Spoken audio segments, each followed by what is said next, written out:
And the rain was pelting us and we were getting soaked, but it wasn't cold. And every time the lightning would hit and the storm would swell, he would think, wow, and see the beauty of it. You see, as young children, when the storms come, we don't judge them as wrong or right. We don't judge them as a hassle to be out in the rain or cold, or it's making the ground muddy. It's going to be an issue with driving. We see the beauty of the storm. And we say, whoa. I did not know that months later Jonah would pass away. As a young baby, he would often get sick. And by often, I mean every month and a half. And it would last less than 10 hours. And I would take him to the doctor. And his symptoms were not so strange. And I would say to the doctor, something's wrong. I know it doesn't look wrong. I know his symptoms aren't really dramatic, but something's wrong. I'm a mother, and I know something's wrong. Something's wrong. And every time I would take him to the doctor, even to the hospital twice in the middle of the night, they would send me home with a pat on the head and say, there, you're just over-exaggerating. The night Jonah got sick, he passed away in less than 10 hours. On his death certificate it says, we don't know why he died or what it was. But I did. It was because his mom didn't listen to this. Because she knew something was wrong. But believed the doctors. Believed everybody I thought was smarter and more knowledgeable than me who told me, you're wrong. When I refer to that time, that short window of time, after Jonah had passed, I refer to it like I was walking through fire. It is very dark. It is very painful. In that darkness, the stars that shone were the kind gestures that others gave me, sent me, the hands that reached out to me. It was just enough for me to navigate that dark storm. Just like Julia spoke about the manure. It is the fire that can burn us, or it is the fire that can warm us and fuel us. That fire ignited a passion in me to never second guess myself again. Not that I don't, but as a mother, I am the steward over my children. I am the steward over my life. And when my heart says go, I go. As Katie Jo, Drum Circle Goddess, I am known internationally. I spoke in front of 100 and so many nations last fall on the stage with people like Malcolm X's daughter and Marianne Williamson. And I stood and I said, Mother Earth is here. Mother Earth is crying for all of her children. She does not see race. She does not see politics, and she does not see religion. She doesn't see your weight, and she doesn't see your age. Mother Earth is watching her children die. She is watching her children rip each other apart. And she cries, and she is in her own fire. I stand and I speak and I say something simple. When the world was created, when Mother Earth was born, all of us stood as one circle and one tribe. We stood together in a circle and we beat our drums, which mean the heart. And we stood together. We covered the globe. The tribe went over the mountains and over the oceans. And we made our own small circles and beat our drums. And we forgot that we were one tribe. We thought we were many. Mother Earth never forgot.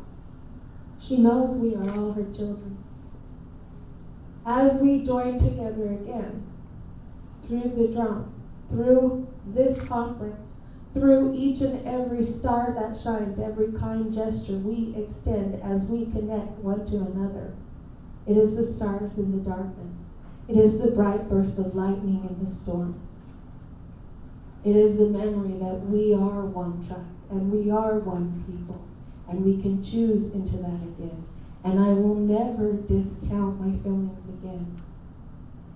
I will step forward when my heart says go. I will let the fire that burned me become the fire that fuels me. And I will stand with you. Thank you.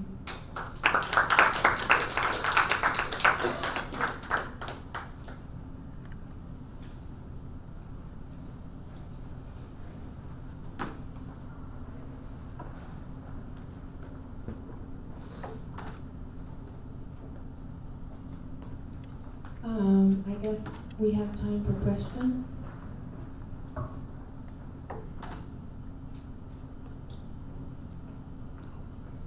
Or comments.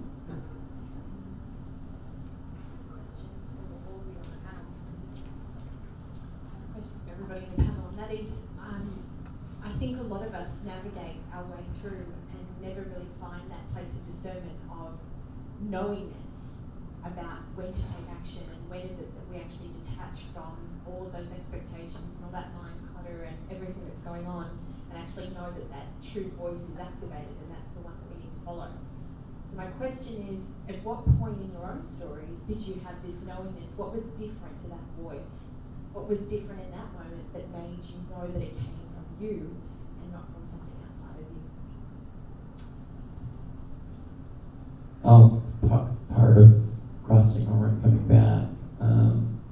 So, for many years as a child, I always got promptings, whether I prayed or other things, I always got answers.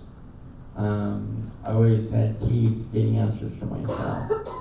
Part of that enrichment training I talked about, one of the gifts that was given me was a way to tell the difference between my head and my heart. I learned and went through a process that allowed me to shift out of this hollow thing.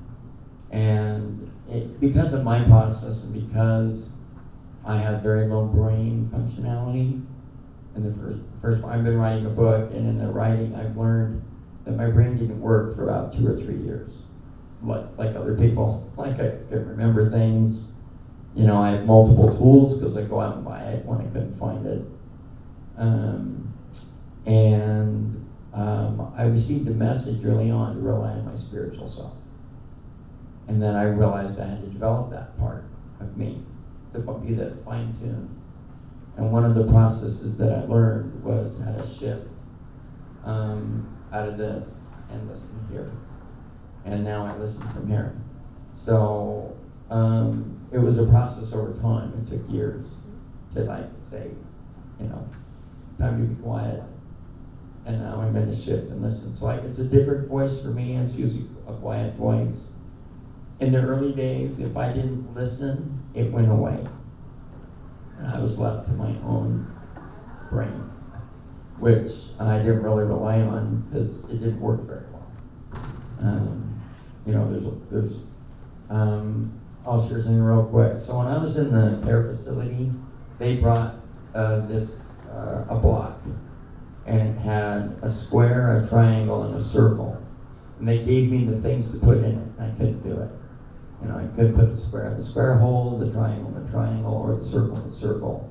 And the therapist who was with me, after about 10 minutes, 5 minutes, they said, "Stop. I can see this is frustrating you." They put that down. And remembering that tells me where I was at. That this thing really didn't work. I can remember things from day to day. Someone could come and visit me and say, "Oh, we talked about this." I had no recollection. And I didn't have it wasn't amnesia, I couldn't remember it. And people would say, "Oh, I had a conversation with you about this." I don't know. So it took many years before it started functioning normally. But I learned, it was about 14 months later, I went through this process and learned to connect to you. Adding on that too is, I think a key for me is to step out of right and wrong. Because in every single culture and family, even within a culture, we're taught different things that are right and wrong. But if I step out of the right and wrong, and instead I listen here, and I ask the question, does it feel light, and I mean like lifted, or does it feel heavy? Because what might be right for you is not right for me. So if I step out of that and say, if I make this choice, or if I listen to this, does it feel lifting, or does it feel heavy? And from that vantage point, I begin to live like that. And I'll tell you sincerely, there have been times where I felt I was supposed to do this. I felt very strongly to do it, did it, and it blew up in my face. But I trust and I know I felt very strongly I was supposed to do that.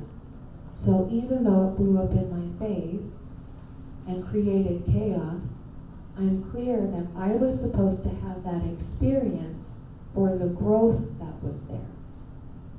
And I trust that and keep moving. For me, it's the same, I guess, but a little different, because I always knew what my heart was saying, and I always dared to take that step to blow up, and the world punched me back all the time. So it began manipulation between the head and the heart, trying to protect myself from the world, trying to fit in the box, trying to play the game, and I always lost when I tried to do it from here. But when I do it from my heart with a purpose and without the guilt, and always switching the victimization to victory, that's my key to the future. And using the victimization as a cross, as a bridge, and not feeling stuck and feeling sorry for yourself. And then it is a passage. And I'm always now following my heart. If I have one chapati, I have one chapati. So what?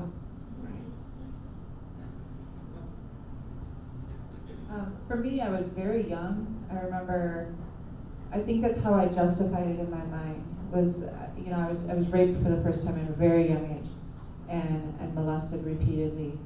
And I kept feeling like there must be a reason. There must be a reason this is happening, and it's greater than me. And I remember at 7, I wrote a letter to she's my step-grandma. It's a whole messy, weird situation. But she read this and realized that it was profound, and realized that, and